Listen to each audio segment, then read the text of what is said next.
In today's episode of History with Henry, we talk about Cardinal Wolsey, Charles I, my own grave, and Admiral Nelson. How can these four things possibly be related? I'll tell you right now.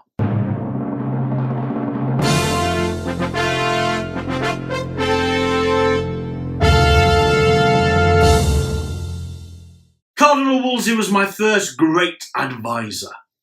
He soon ascended the ranks when I became king at just 17.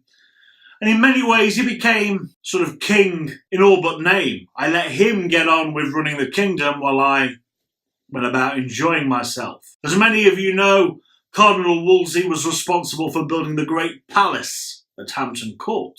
However, when he wanted to gain a little more favour with myself, he decided that he would gift me Hampton Court.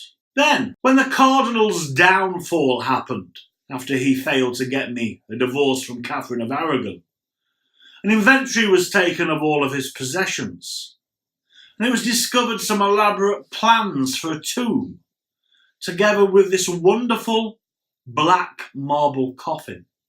I looked at this, and I thought that this could be the basis for my own tomb. So I took the black marble coffin, which had been beautifully sculpted by an Italian artist, and I began designing my own grand memorial for when I died. The plans were there, all in place, and the instructions were left in my will that this should be undertaken on my death. Problem was, when I did eventually die, the 16 people that I'd appointed to help my young son Edward, who was only 9 of course, run the kingdom after my death, basically ignored every instruction that I gave. No tomb was ever appointed.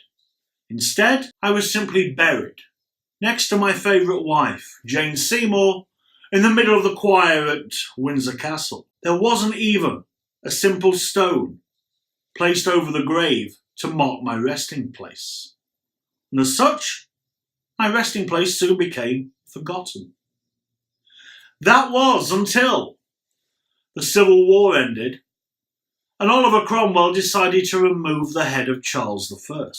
After he had killed the king in full public view, he knew that he needed somewhere to bury the body respectfully.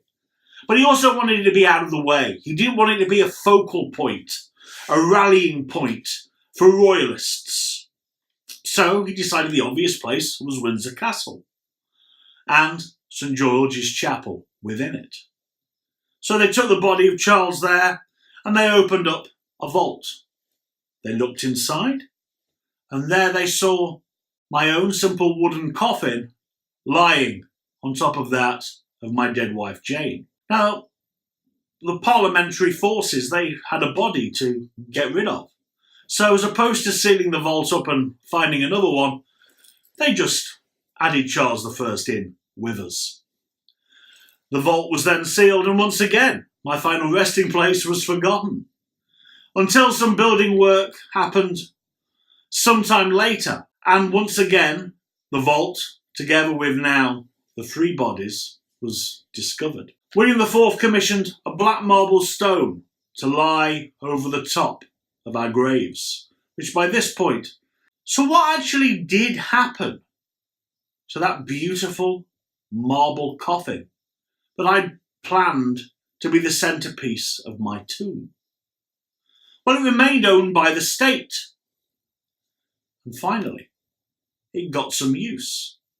Today, in St Paul's Cathedral, the great naval hero, Admiral Nelson, is buried within that very coffin.